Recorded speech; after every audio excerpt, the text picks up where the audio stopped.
finance world, Vietnam is changing, evolving, it's modernizing. So you deal in finance, I deal in food. Yeah. So we try to move the food forward into the future. People think about Vietnamese food in a higher level. Yeah. So we sell, now we have a pho, that's $100, that's our menu. So now we try to change people thinking about Vietnam, and it's about its value. When we're talking about finance investing, what is the value of our pho? What is the value of Vietnamese culture? Yeah. We try to elevate this, and my world is food. So I try to do this to food.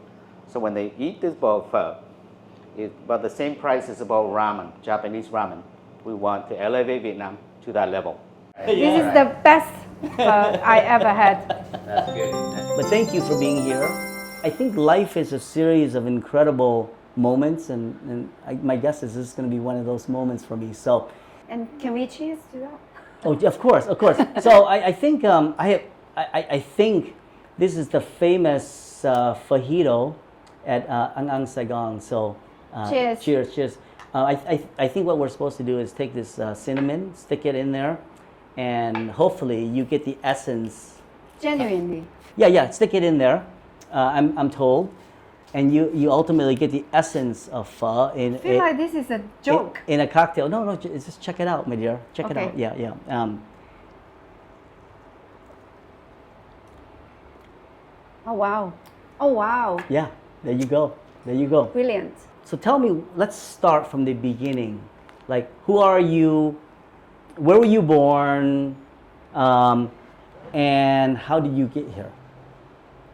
Okay. Yeah. My whole career is all about indexing. So this is really my first job after graduation, and it's my only job. Okay. So that summarizes it. Okay. But I am fascinated by what I do. Yeah. But obviously, so when I started 23 years ago, 2001, so I joined FTSE. What was your first job at FTSE? Index analyst.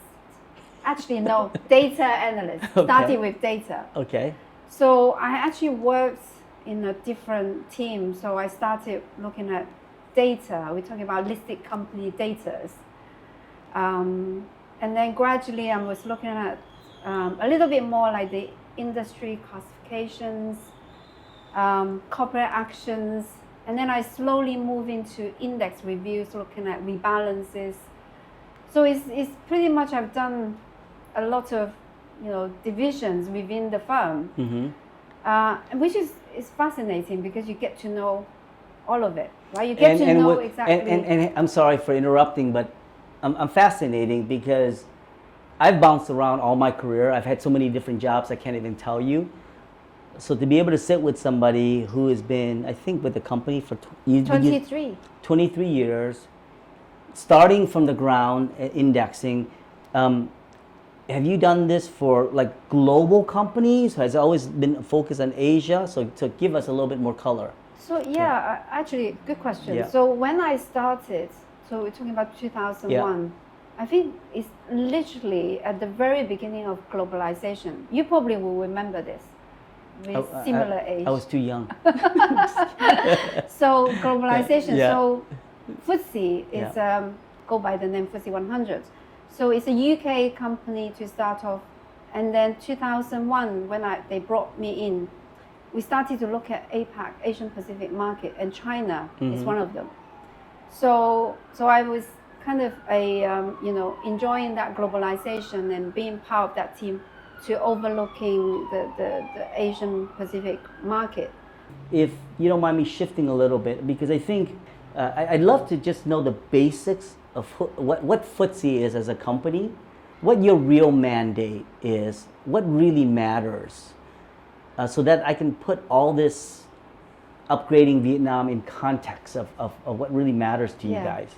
Sure, I actually love this question because that 4-letter word actually means something. So at the very beginning, FTSE was founded by 2 joint companies, Financial Times, so FT, and the London Stock Exchange, SE. So each of them own 50%. Yeah. So we wholly owned by the 2 companies.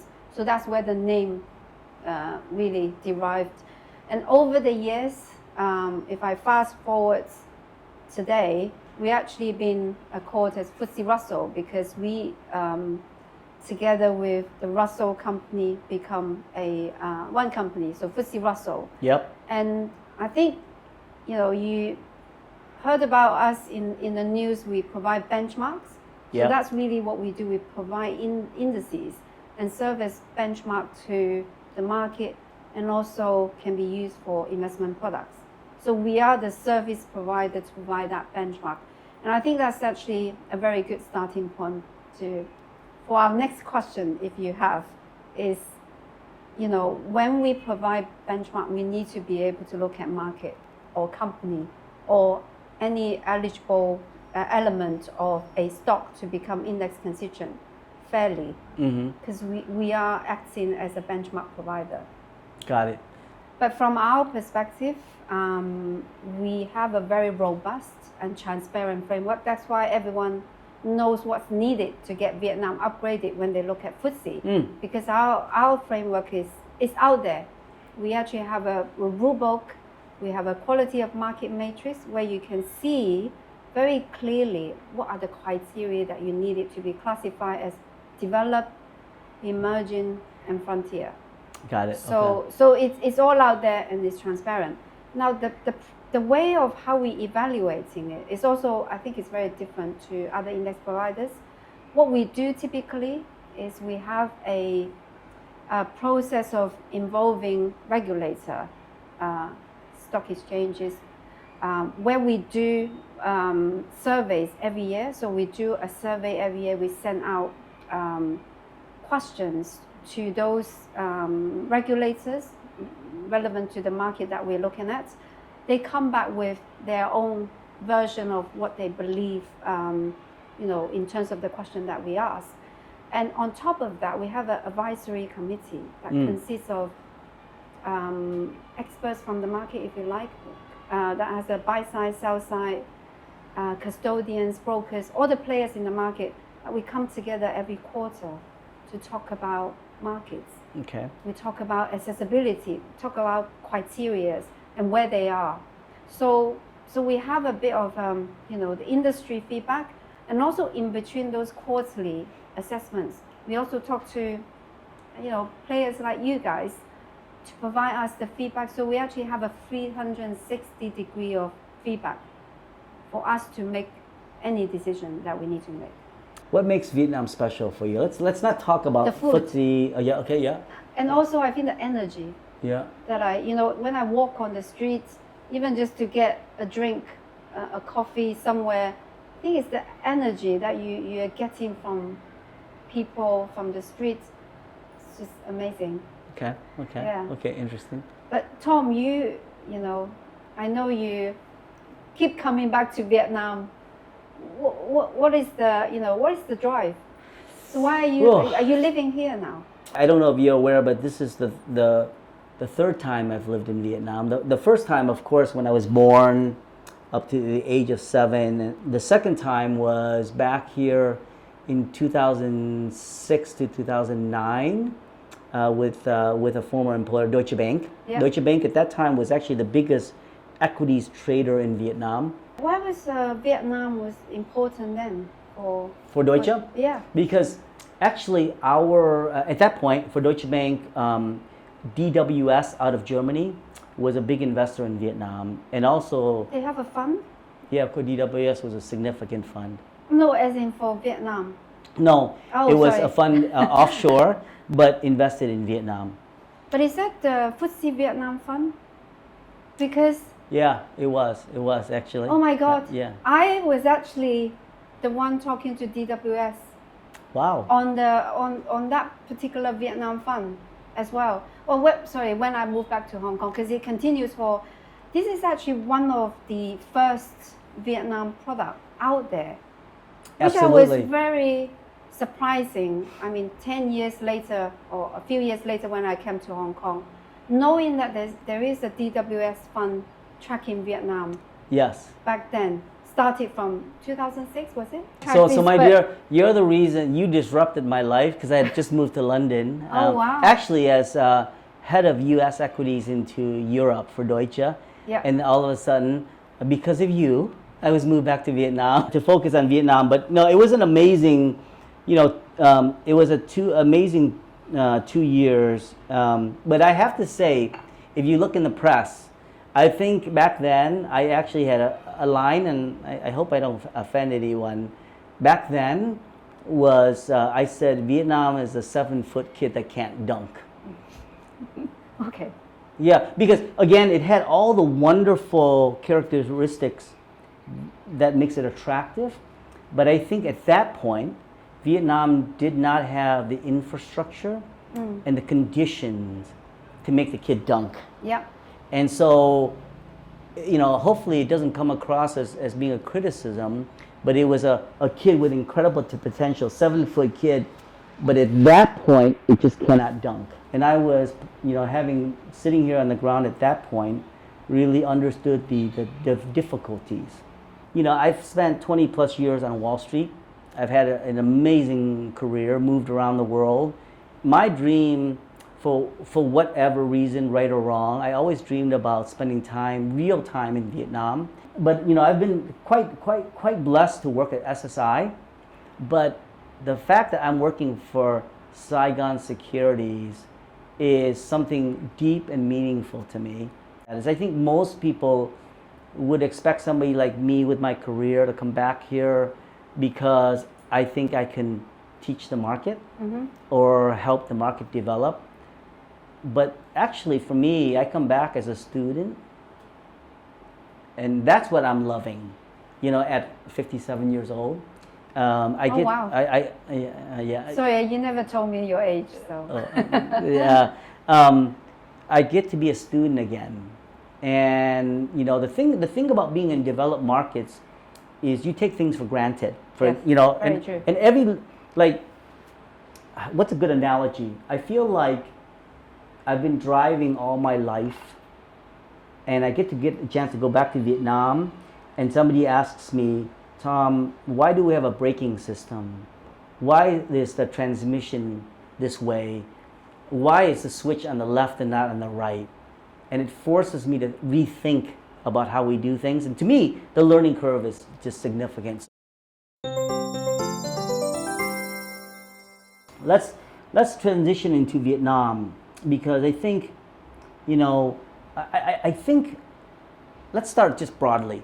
How do you look at Vietnam? Just broadly, give us just a general view on how you look through the lens of FTSE into Vietnam. What's important about it to you? Yes, let's start with that. So, yeah, I think Vietnam, when we talk about Vietnam, the growth word always attached to it. Yeah. So Vietnam at the moment, frontier market.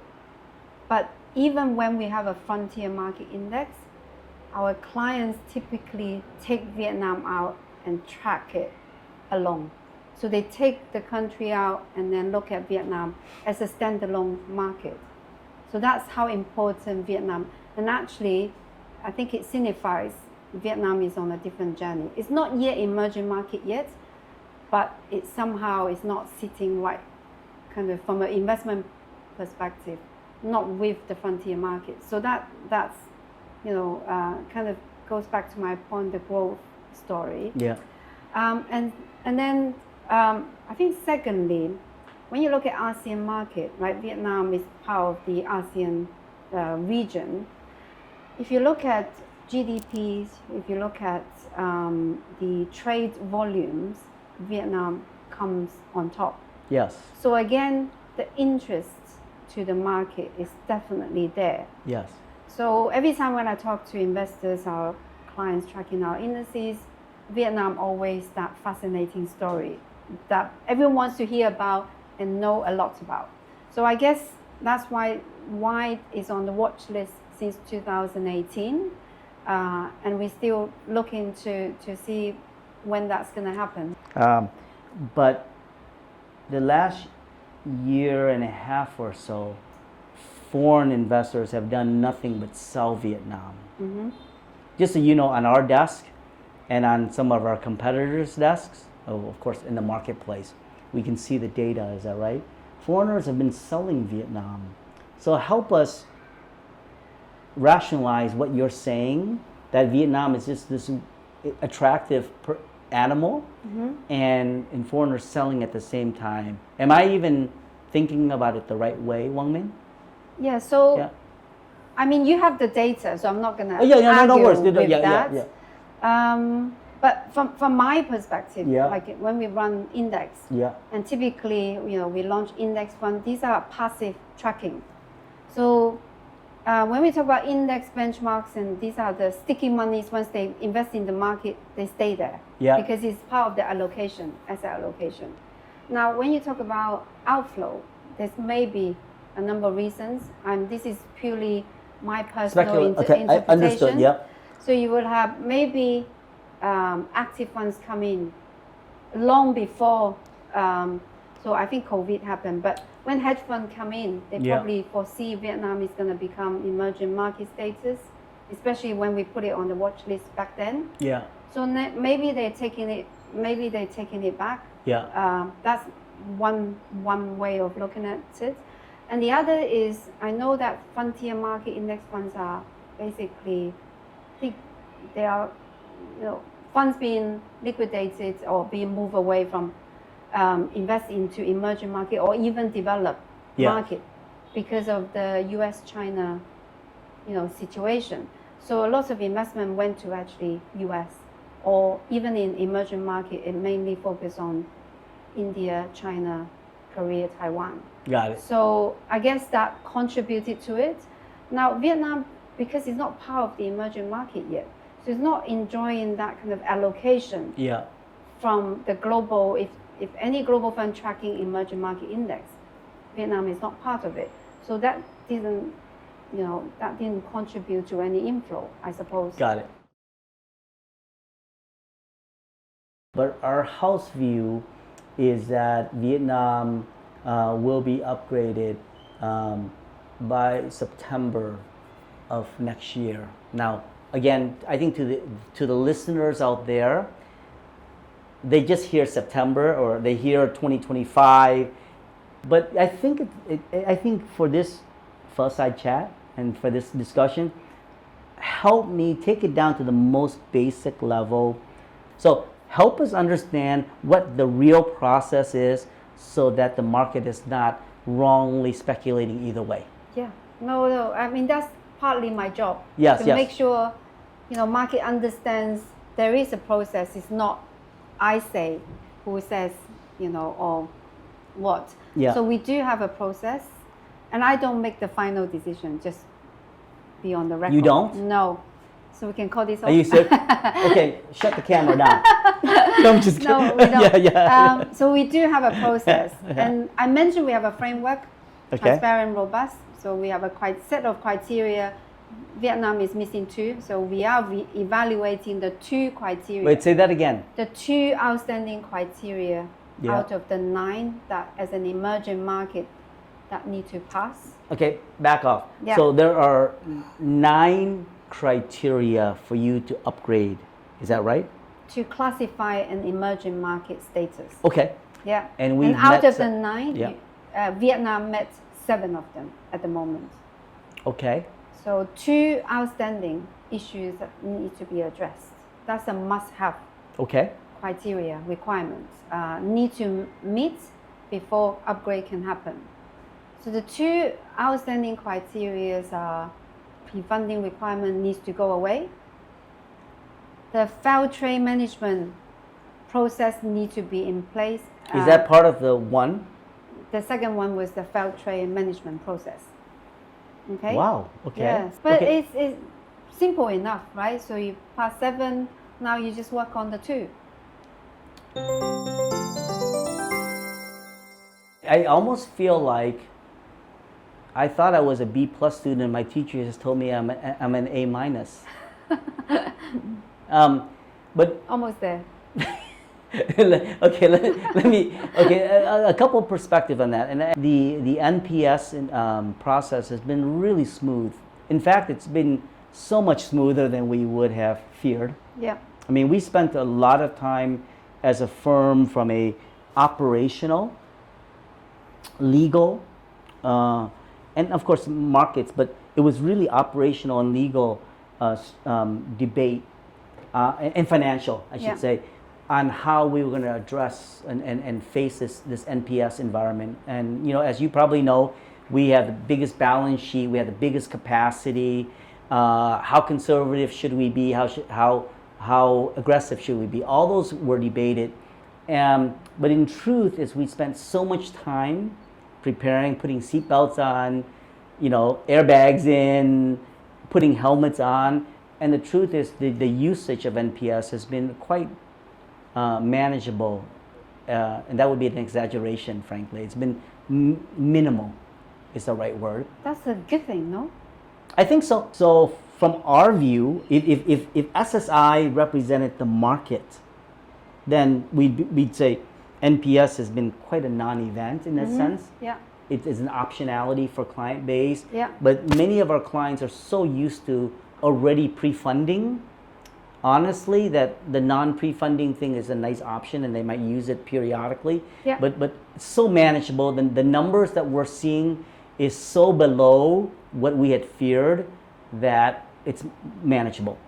So that's the first point I want to make. And the second thing I would say is, to your second point, failed trades. What happens when FTSE sits around the room and tries to assess how Vietnam deals with failed trades? No, good question actually. Don't get us wrong, because we are not saying go and have a failed trade so we can assess it. I think what we wanted to understand is, in an event there's a fail, which it should happen, is when the pre-funding goes away. The reason why there is no failed trade in Vietnam and never had any failed trade in Vietnam is because every trade is pre-funded. Now, when the pre-funding requirement went away, now, if there is a fail, is there a process to manage that failed trade? That's what we're looking for. I got it. Okay. Yeah. Okay. And whether there is a buy-in process, which is typically that's what happens, and if there is a penalty, the costs, is it on par with other markets? So that's what we are looking for. We're not looking for you to go and have a failed trade. Actually, okay. Yeah? Okay. Does So, that make sense? It makes a lot of sense, and I think we at SSI all have processes put into place. But the funny thing about failed trades is I know I use this line for you sometimes. Like, one of my favorite lines in life by Mike Tyson is everyone has a strategy until they get punched in the mouth. Is that right? Yes. So you don't know what a failed trade feels like until it happens. Yeah. But I really do believe that SSI and all have processes in place, and I think the usage of NPS has been really minimal and manageable at this point. Now, of course, on day of inclusion, that's the big bang moment, is that right? Yeah. But at SSI, because of our capacity, I don't want to say we're not worried, but I want to say we'll be prepared. So I'm going to ask a really hard question. I love those questions. I always get anxious if I'm going to get in trouble for asking a question. But anyway, what does it mean if Vietnam does not get upgraded?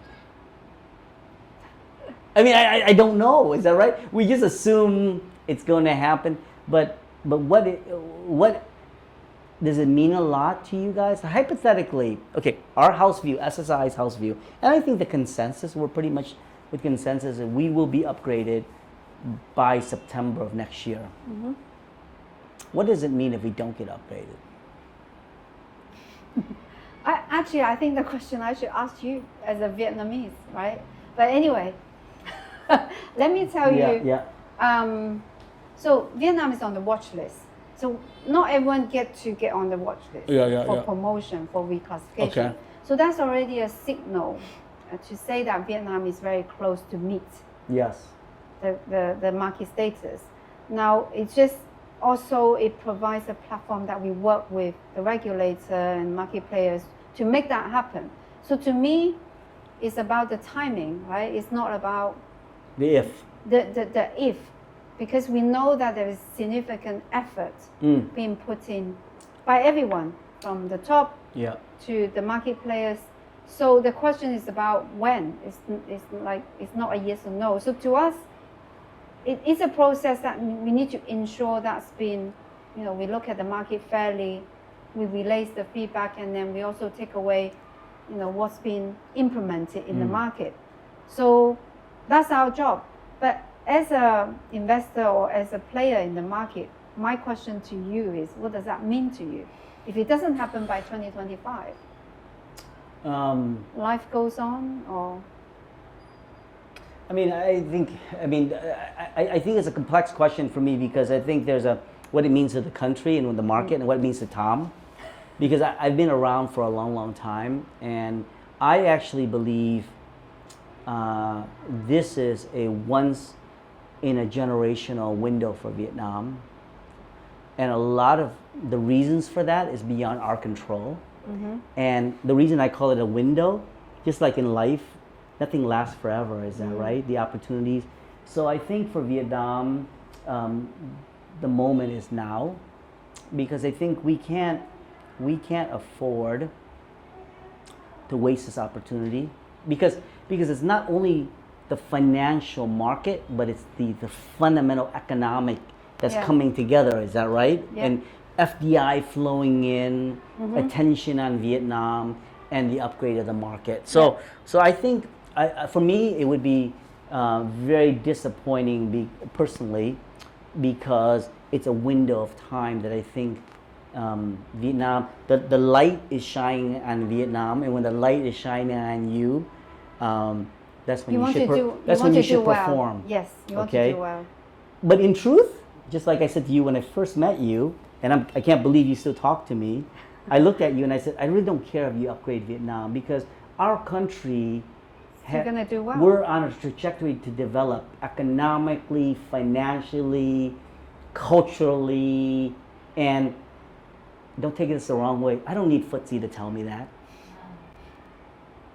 Truth be told, okay? But totally you help, is that right? So I hope that doesn't offend you. No. It's a little bit of, I think, nationalism on my part, but yes. But that's how I would look at it. On a personal level, Tom would love to see it happen, because I'm a markets guy and I'm here at this moment. But in the long term, I actually don't think it matters.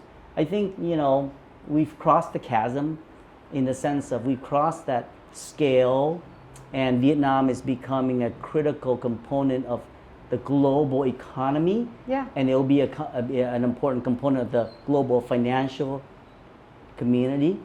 Whether it happens this year or next year.